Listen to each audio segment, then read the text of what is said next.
Ойролцоо мэдээллийн хөтөлбөр үзэж та бүхэнд эхний мэдээллийг хүргье. За Орхон аймаг хүүхдийн эмнэлгийн барилгаа ашиглалтанд хүлээн авлаа. За нийт 4.2 тэрбум төгрөгийн улсын төсвийн хөрөнгө оруулалтаар 50 ортой хүүхдийн эмнэлгийн барилгыг 2016 оны 4-р сараас эхлэн барьж эхэлсэн. За энэхүү өнөөдөр нээлттэй ээж байна.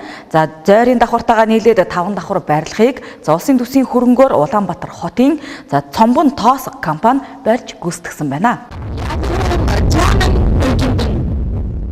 За 2014 онд анх шавн тавигдсан энэхүү эмнэлгийн бол төсөв санхүү нь улсын төсвийн 4.2 тэрбум төгрөгөөр 2016 онд шийдвэрлэгдснээр за энэхүү засвар угсралтын ажил хийгдэж өнөөдөр ашиглалтанд орж байна. За нийтдээ 50 хүүхдийг одоо хүлээн авах хүчин чадалтай энэхүү эмнэлэг за ашиглалтанд орсноор Орхон аймгийн тухайд хүүхдийн эрүүл мэндийг хамгаалах хувь нэмэрт үнэтэй хувь нэмэр оруулна гэж бас холбогдох албанаас үзэж байгаа юм а. Орхон аймгийн бүсийн онцлогын эмчилгээний төв нь Булган, Хөвсгөл, Сэлэнг аймгийн иргэдэд эрүүл мэндийн тусламж үйлчилгээ үзүүлдэг тул ачаалтаа ажилтдаг. Иймд хүүхдийн эмнэлгийг бүсийн онцлогын эмчилгээний төвийн өргөтгөл болгон барьсан юм. За өмнө нь хүүхдийн тасаг нь 35-аас 40 хүүхэд хүлээж авах хүчин чадалтай байсан. За тус эмнэлэг ашиглалтанд орсноор нэг дор 70-аас 80 хүүхэд хүлээж авах хэмжээний болж өргөжж байна. За үүнийг даган ачаалалч буурна гэж үзэж байна. Эмнэлэг ашиглалтанд орохдоо холбоотойгоор ажиллах сувилагч, үйлчлэгчийн орон тооны шаардлагаар ажлын байр нэмэгдэн. За харин хүүхдийн нарийн мэргэжлийн эмч боловсон хүчний хувьд хангалттай бэлтгэгдсэн гэдгийг албаныхан онцолж байлаа. 50 ортой шинэ эмнэлэг ашиглалтанд орж байгаад маш их баяртай байна. За энэ эмнэлэг бол Орхон аймгийн 26,000 гаруй хүүхдүүдийн одоо хүүхдүүдэд үйлчлэх ийм сайхан эмнэлэг байгаа. Одоо бол манайх 28 орон тоотой ажилладаг. Тэгээ энэ дээр бол эмч, сувилагч, үйлчлэгч гэд нэмэгдээд ирэхээр одоо барилга маань бол нэлээд том барилга байгаа. Одоо хуучин бол бид нэг 35-40 хүүхэд хүлээж авдаг байсан бол одоо 70-80 хүүхдийг бол чөлөөтэй хүлээгээд авна. Ийм сайхан эмнэлэгтэй болж байгаадаа их баяртай байна. Мэдээж бас дутуу дүлмэг зүйл байна. Сая хурлын дарга маань хэлчихлээ. Бамбаж хөргшүү хэлсэн. Энэ лифтний асуудыг бид хөрөндгөө шийдэж өгнө. Ингээд бүрэн бүтэн эмнэлэгтэй болох хэрэгтэй гэж бодож байгаа. Энэ одоо сайхан эмнэлгийг хүлээж аваад эднэтийн хүүхдүүдэд ээлтэй сайхан эмнэлэг болгож өргөжүүлэхийн тулд эмнэлгийн ажилтнанд тавхан хичээн чармаар ажиллаа гэдгийг хүсье. Чанарын хувьд бол маш өндөр чанарын төвшөнд хийж үзчихсэн. Барилга маань өөрөө бол интерьер, экстерьерийн өвлмөц шийдэлтэй. Дотор орчин үеийн одоо агарын гурвалсан хоолой, хий хангамжийн систем, сая бас манай олон нутгийн хөдөлгөөнд лифтийн асуудлыг шийдэж өгч байна. Тэгэхээр ерөөсөн орчин үеийн эмнэлэг гэж байна. За өрөө тос бүрэн хүүхэд болон сахиурт зориулсан ариун цэврийн өрөө амрах хэсэгтэй. Зарим нь хүчил төрөгчийн аппаратаар тоноглогдсон, зойрын давхартаа галтогоо сургалтын өрөө, дээд давхартаа техникийн хэсэг, 2 давхартаа хүүхдийн тоглоомын өрөөтэй юм а. За уг эмнэлэг 50 ортой бөгөөд эмчилгээ үйлчилгээнд шаарддаг тоног төхөөрөмжийг суйрлуулснаар энэ сарын дундуур үйл ажиллагаа жигдэрнэ. Тус эмнэлэгт шаарддаг лифт цахилгаан шатны асуудлыг орон нутгаас хөрөнгө гарган шийдвэрлэхээр болсон бол зовлон байжуулах Эрдэнэт үйлдвэр, Орхон аймгийн ардчсан залуучуудын холбоо, Эрдэнэт хотын бизнес эрхлэгч эмэгтэйчүүд төрийн бус байгууллага зэрэг шаардлагатай утлагын аппарат, нэран шарлагын аппаратаар бэлэг барьсан юм а. Мөн Орхон аймгаас улсын хурлд суугаа, улсын хурлын гишүүн Дан Бочор нээлттэй үйл ажиллагаанд ирсэн юм а. Барилгын гүйцэтгэгчдэр нь бол Цомбон Тоос гэдэг компани байга ажилласан байна. Энэ компани хамт олонд бас өнөөдөр ингээд манай Эрдэнэт хотод маань бол энэ сайхан эмнэлэг босгоход бол хүчин зүтгэл гаргасанд бол бас хамт олонд нь талархал илэрхийлж байна. Энэ жил бол бас хэдэн том одоо цагаан чулуутай цэцэрлэг баригдахаас ахуулаад өндөр дуусахаас ахуулаад ашиглалтанд орохоос ахуулаад хэдэн ажлууд өндөр хийгдэнэ. За 2 сургууль баригдаж байгаа, томоохон сургууль 960 хүүхдийн сургууль, 3 цэцэрлэг баригдаж байгаа энэ жил, соёлын төв баригдаж байгаа. Хэдэн энэ жил 18 онд бол бид нар улсын төсөд бол нэг 14 тэрбум төгрөг бол аймаг орон нутгад бол суулгаж өгöd явж байна. За өнөөдөр Эрдэнэт хотод маань бас хүүхдийн 50 ортой хүүхдийн эмнэлэг нээлттэй хийж байгаатай холбогдуулан ардчсан залуучдын холбоо, бизнес эрхэлж байгаа эмэгтэйчүүдтэйгээ хамтраад за фото эмчилгээний аппарат нэг ширхэг, за хоолон гүний утлагын аппарат 2 ширхэг, Тэгээд нөгөө Бактраны утлагын аппарат бас 2 ширхгийг бас ингээд бэлгэллээ. За манай залуучдын холбоо энэ эмэгтэйчүүдтэйгээ хамтраад ер нь жил болгон 6 сарын нэгэн шинэ жилээр бас хүүхдүүдийг баярлуулах, хүүхдүүдийнхээ эрүүл мэнд тэг холбоотой тоног төхөөрөмжүүдийг бас эмнэлгүүдтэй бэлгэлэх ажлыг бас тогтмол жил болгон зохион байгуулахаар албан ёсоор ингээд ярилцаад ингээд явж байна. Бүсийн онцлогоо амжилтны төвийн хүүхдийн тасгийн ачааллыг бууруулах, хүүхдийн эрүүл мэндэд чиглэсэн урьдчилан сэргийлэх арга хэмжээнүүдийг тос эмнэлэгт үргэлжлүүлэн хийнэ. Ингэснээр ачаалал мэдгэдэггүйц хэмжээгээр буурч эмнэлгийн үр дүнд ахиц гарах юм. 7 хоног бүрийн эхэнд хуралддаг аймгийн засаг даргын шуурхай хуралдаан өнөөдөр боллоо. За энэхүү хуралдаан дээр улсын их хурлын гишүүн, эдийн засгийн байнгын хорооны дарга Дан Бочор оролцож, за хилтэс албатын дарга нарт мэдээлэл өглөө. 7 хоног бүрийн даваа гарагт хуралддаг аймгийн засаг даргын шуурхай хуралдаан өнөөдөр боллоо. Өнгөрсөн 7 хоногийн тухайд иргэдийн санал хүсэлт хүлээн авах төвд шинээр ашиглалтанд орсон зарим байрууд сууз өмчлөгчдийн холбоо байхгүйгээс дундын эзэмшлийн зам талбай орхигдож байгаа талаар болон гэр хорооллын хэсэгт малын халдварт өвчин гарсан байж болцсохгүй гэсэн дуудлага мэдээлэлүүд ирж холбогдох байгууллагууд руу шилжсэн ч иргэдийн асуудал шийдэгдэхгүй үлдсэн байгаа юм. Тиймээс шуурхай хуралдаан дээр холбогдох албаны дарга нарт цаасан дээр хариулт өгч өөртөөсөө зайлуулахаас илүүтэй гол асуудлыг бодитоор шийдвэрлэхийг үүрэг болгох. Эсхийн цагтаа байхгүй наа гэдэг асуудал. Хууль эрхцүүлсэн дараа ганц зэрэг энэ асуудыг судлаад энэ 7 хоног гэхэд бүх багууд дээр судалгаа авах, эсхийн цагтаа байгаа газрууд дээр цагдаа ажиллах талаараа ажиллах талын арга хэмжээг авч ажиллана. Нэгд өдөр албан ёсоор мэдээлээ шүү. Ямар байдлаар хэрэгжүүлсэн бэ гэдэг. За энэ гэрлийн шонгуудыг янзлаарай. За танаач өвөр өгөөд тэгэл бас нэг л үлдчих гэдэг муудалтай болчиход байгаа юм. Хазаасан, гузаасан, мөргүүлсэн шонгууд бас нэлээд харагдаж байна. Энэ гэрлийн шонгуудаа солихын солиод янзлаад ингээд зэгцтэй дуусгах хэрэгтэй шүү. За мөн 23 техникийн төслөөр өнгөрсөн намар шугам хийгээд дууссан. Энэ шугамын булалтыг одоо шороогоор булж буцааж сэргээж янзалсан байгаа. Энийг яг технологийн дагуу ахиж янзлуулна шүү. Газар нийтлээ хөлдсөн байх үед хийсэн болов уу гэж бодож байна. Тийм учраас одоо яг нягтршуулттай холбоотой асуудлууд нь анхаарах хэрэгтэй. Орон нутгийн хөгжлийн сангийн хөрөнгөөр 19 онд хийгдэх санал асуулга өгч дууссан. Энэ сарын 5, 6, 7, 8-ны өдрүүдэд багийн иргэдийн нийтийн хурлаар хилцүүлэгч ирэмлэгдэнэ. За 70 35 35 11 иргэдийн санал хүсэлт гомдол авах утас болон Баян өндөр сумын иргэдийн хандсан иргэдийн хүсэлт гомдлын дагуу манай мэрэгжилтэнгууд амралтын өдрүүдэд бишчил танилцаж шийдвэр гаргадаг байгаа. Сая ажилдаа хангандсан хаацаалсан байдлаар бичсэн энэ хүмүүст бол бас бишчил танилцаж эргэж ямар арга хэмжээ авсан талаар иргэдийн санал хүсэлтийг нэгдүгээр шийдвэрлэе, хоёрдугаар тэр хүмүүст хариуцлага хандсан хүмүүст хариуцлага тооцож ажлын эдгээр илэрхийлье. Өнөөдрийн шуурхай хуралдаанд улсын хурлын гишүүн, эдийн засгийн байнгын хорооны дарга Дан Бочор оролцож хилтэс албатын дарга нарт мэдээлэл өглөө.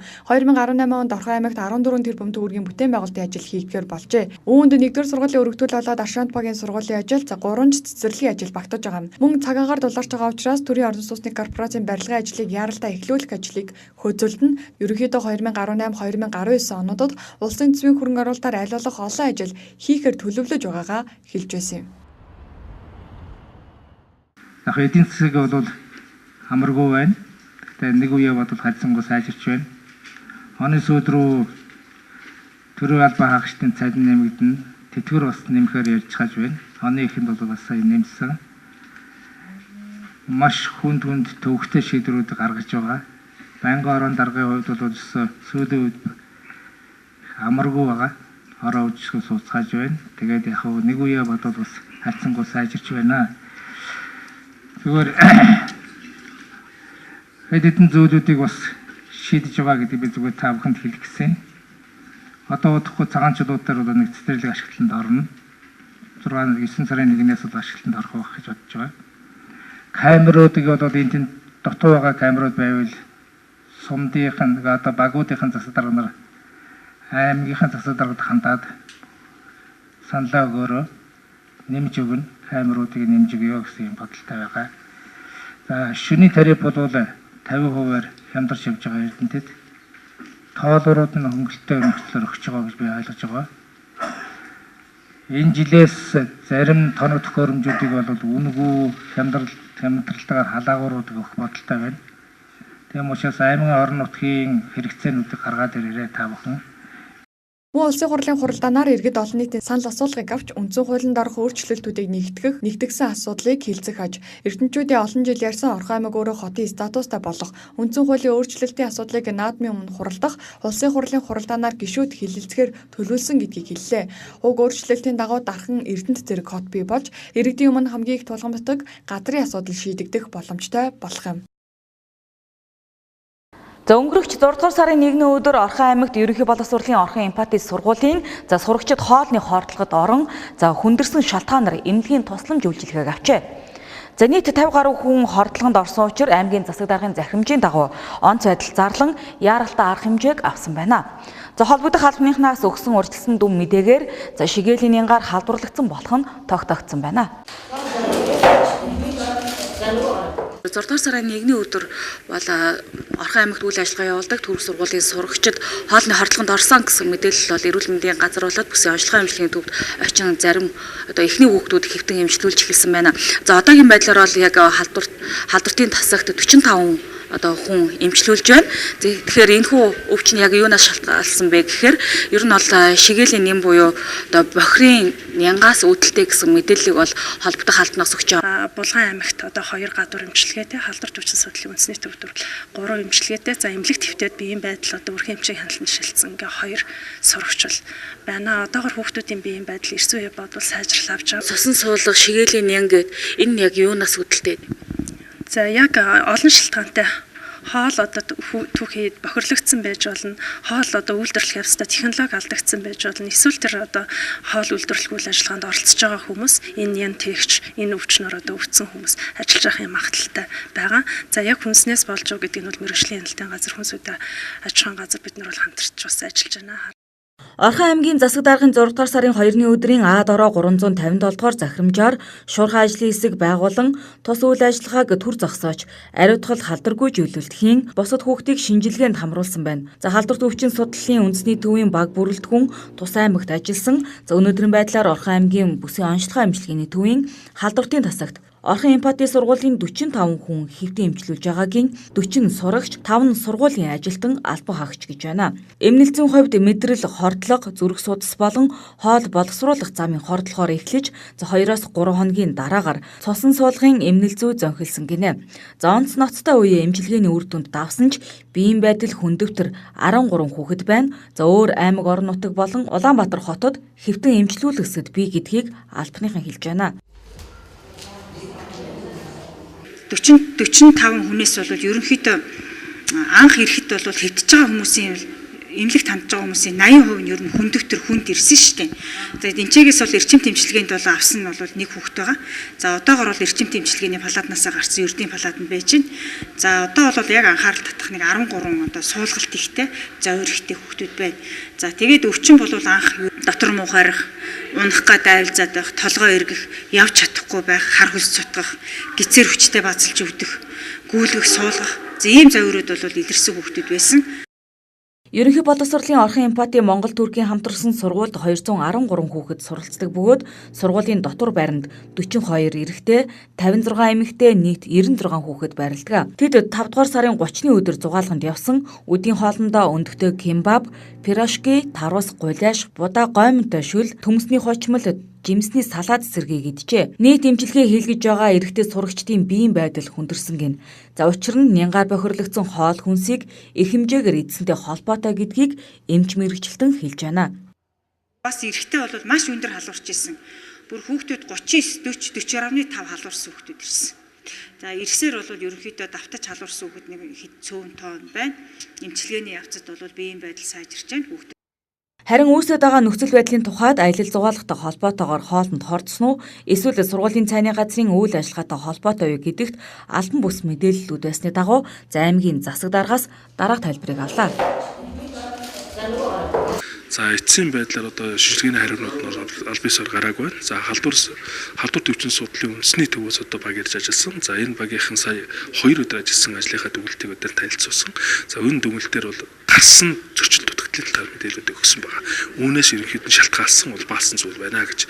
Тухайлх юм бол тэнд бол одоо Монгол Туркийн хамтарсан эмпати сургууль дээр тэр галт тогооных нь эрүүл ахуйн байдал, за хүнснийх нь хадгалалт, за мөн тогоос нарын эрүүл мэндийн асуудалтай холбоотой, эрүүл ахуйн асуудалтай холбоотой нэлээд зөрчлүүд илэрсэн. Үүнтэй холбоотой бас энэ өвчин дэгдсэн байх магадлал өндөр байна гэдэг асуудалтай гарсан байгаа.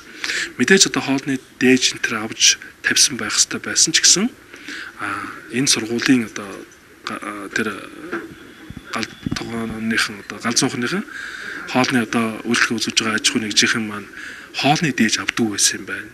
За дээрэс нь бас нэг халдварт өвчнөөс хамгаалахын тулд өөрсдөө эрүүл мэндийн үзлэгт орсон байх хэрэгтэй байдаг.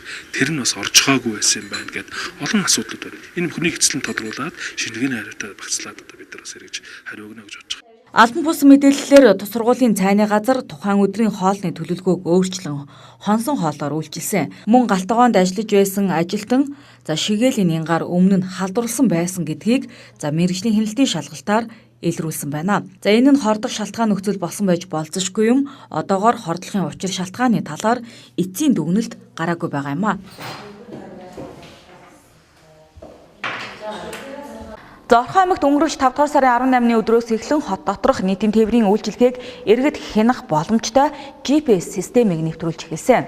Үүний тусламжтайгаар автотээврийн үндэсний төвийн улсын байцаагчид цаг хугацаанд маршрутаараа нийтийн тээврийн хэрэгсэл явж байгааг хянахаас гадна иргэд нийтийн тээвэртэй холбоотой гаргадаг гомдлууд шийдвэрлэгдэх байсан юм а. Гэсэн ч иргэд энэхүү системийн талаар мэдэхгүй сурчлагын ажлыг сайн хийх хэрэгтэй гэдгийг анхааруулж байна. Оргилдог мэдээллийн хөтөлбөр үргэлжлэн хурж байна. Тэгэхээр 5 дугаар сарын 18-ны өдрөөс эхлэн нийтийн тээвэрт ухаалаг систем буюу GPS системээр хаана ямар автобус хэдэн цагт яаж хөдөлж байна зэрэг мэдээллүүдийг иргэд хянах боломжтой болсон юм. Гэтэл яг энэ GPS систем нэвтэрч эхлээд 1 сар удахгүй болох гэж байна. Гэтэл иргэдэд бол энэлийн мэдээлэл огтхонч хүрээгүй гэдгийг хэлж байна. Нийтийн тээврийн системийг GPS-ээр хяндаг болсон шүү дээ. Тэрийг юу мэдж байгаа юу? Мэдгүй. Юу? Ханаас хэдэн цагаас хөдөлж байгааг яаж мэддэг вэ? Михэн үрдөрөөс хэцүү байнаас хадуунд ядарч байдаг. Нийтийн тээвэрт GPS систем нэвтэрсэн та нэг мэдж байгаа юу? Мэдгүй. Тэгээ хэрвээ GPS суулгасан бол энэ талаарх мэдээлэл хүн суудаг энэ автобусны хаалган дээр ч юм уу, автобусны дотор ч юм уу, эсвэл энэ буудлын энд ч юм уу ингээд бас хүмүүс мэдээлэх байдлаар ингээд тавихгүй болохоор мэдгүй хүмүүс. Тэгээд тэрнээсээ GPS хийзээ суусан ч юм уу ч юм уу гэдэг мэдээлэхгүй л байна. GPS ерөөсөө тийм мэдээгүй шүү дээ. Би бол байнга ажиллаараа автобусанд явдаг. Ерөөсөө тийм мэдээлэл хүрээгүй. Тэр GPS систем нэвтэрсэн байгаа шүү дээ. Энэ талаар юу мэдж байгаа юу? Ерөнхийдөө нийтийн тээврийн хэрэгслээр үйлчлүүлж байгаа хүмүүсийн дийлэнхийг бага насны хүүхдүүд бол ахмадууд эзэлдэг. Тэдний хувьд цаг тухай бүртээ интернетэд холбогдож нийтийн тээврийн хэрэгслийн цагийн хуваар маршрут зэргийг харах боломжгүй байдаг. Түүнчлэн интернетэд холбогдох боломжтой залуучууд ч GPS системийн талаар мэдгүй байгаа нь төрийн байгууллагуудын хийж байгаа ажил иргэдэд хүрэхгүй байгаагийн илрэл юм. Өнөөдрийн байдлаар тус системийг ашиглаж автотээврийн төвөөс хяналт тавьж нийтийн тээврийн үйлчилгээ эрхэлж байгаа байгууллагуудын зөрчлийг илрүүлэхэд л ашиглаж байна. Чейник чиглэл буюу их залуу 9 эрдэнэ. Энэ чиглэл бол автомастер компани тээвэрлэлт гүйцэтгэдэг. Автомастер компани бол 9 автобус нийтийн зорчигч тээвэрлэлт гүйцэтгээс өнгөрсөн 7 хоногт 5 автобус шугамд ажилласан. Энэ парк ашиглалт бол 55.5% байна. Эдгэрсэн зөрчил бол 0316 орох, 0216 орох, 3569 O2 автобус нь бүсийн онцлогоо хэмжлэгээний төвөөр тойрохгүй барилгачингийн талбайгаар нэвт гарч 9 эрдэнээр тойрч явсан ийм зөрчил идэрсэн. Ч2 чиглэл буюу шанд 9 эрдэнэ. Энэ чиглэл тодод компани тээвэрлэлт гүйцэтгэдэг. Нийтдээ 8 тээврийн хэрэгсэл тээвэрлэлт гүйцэтгэхээс 7 автобус шугамд ажиллаж парк ашиглалт 75% байна. Эдгэрсэн зөрчил гэвэл 0509 O2 3639 O2 улсын дугаартай автобуснууд нь бүсийн онцлогоо хэмжлэгээний төвөөр тойрохгүйгээр 9 эрдэнээр явсан ийм зөрчилтэй байна. Ч3 буюу Баян тал 9 эрдэнэ. Энэ чиглэлд Бебод компани тээвэрлэлтийн үйл ажиллагаа эрхэлдэг. Нийтдээ энэ шугамд 11 тээврийн хэрэгсэл тээвэрлэлт гүйцэтгэхээс тухайн 7 хоногт 10 автобус шугамд ажиллаж парк ашиглалт 90.9% байна.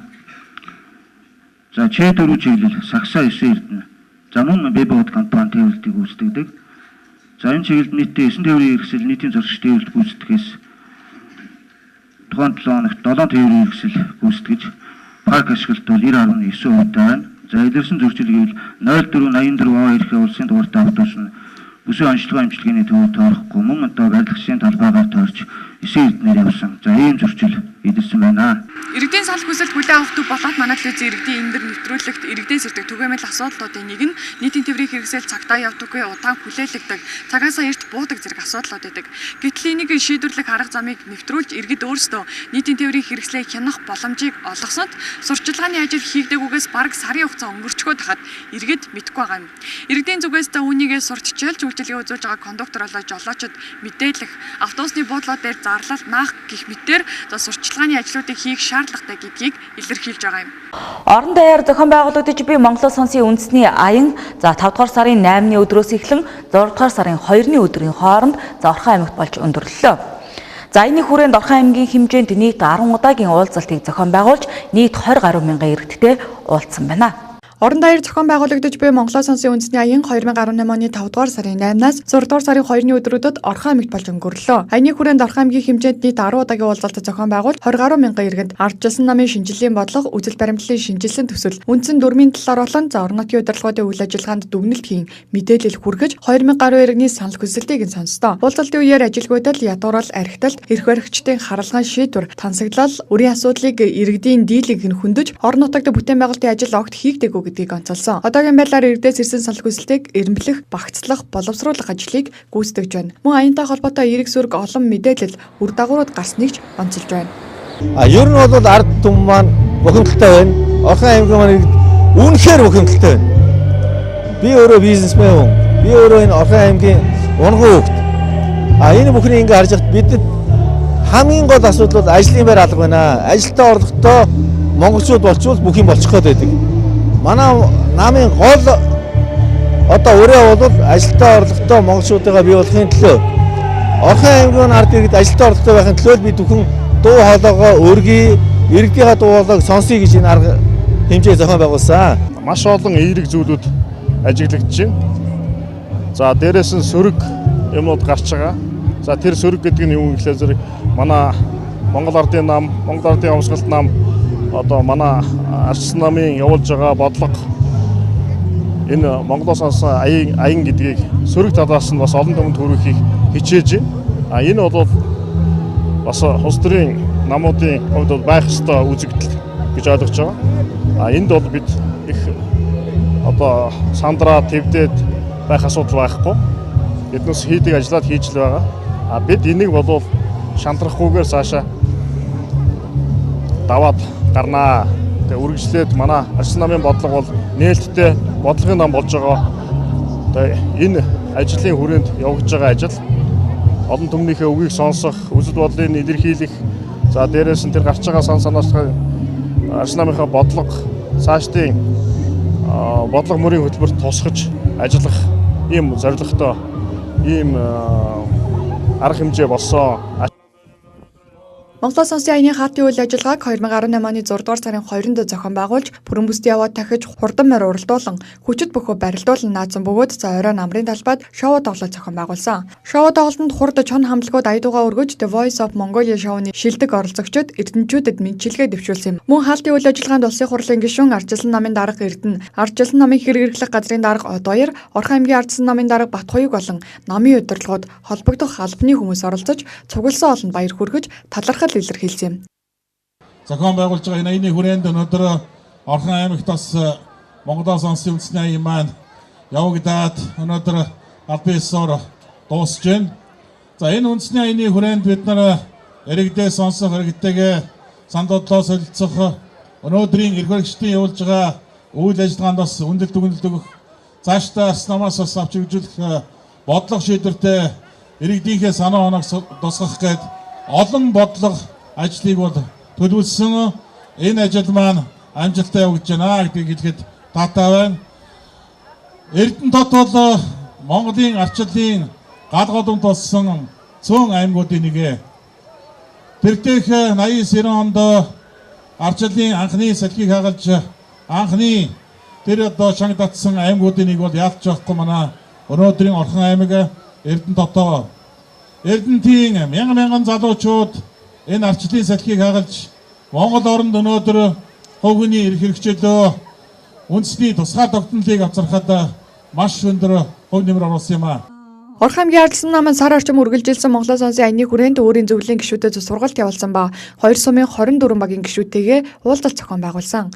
Монголоос онсын аян инхүү Монгол улсаа тойрон 21 аймаг 330 сум нийслэлийн 150 хороонд өрнөж инхүү өндөрлөж байна. Худалдаа хөгжлийн банк Маамуутай хүүхдийн баяр арга хэмжээг үргэлжлүүлсээр Эрдэнэтотын хүүхэд багчуудад хүргэлээ. За энэ хүүхдийн баяраа үндэсний контент үйлдвэрлэгч Монгол контент компани хамт олонтой хамтран Эрдэнэтотын уурхайчин соёлын төвд 6 дугаар сарын 3-ны өдөр зохион байгуулсан юм а. Энэхүү мэдээллийн дэлгэрэнгүй хүлээн авч үзсэн үү?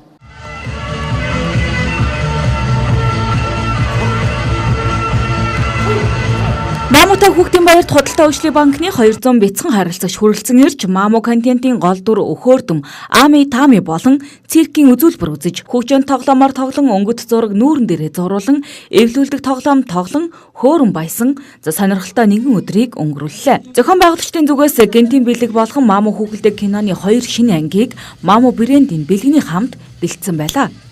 Сэтгэл үнэхээр их хүнд байна. Яг бол тэнд Ами Тамигийн шинэ ангийн үзсэн, хуучин ангинуудын бас үзсэн. Тэгээ бас циркнуудын айгүй аймаг үзэлтүүд үзсэн. Айгүй аймагс. За Маамуутай хүүхдийн баяр гээд Ами Тамигийн тоглолтыг үзлээ. Ямар байсан бэ? Гоё байсан. Юу нь гоё? Цирк нь гоё байсан.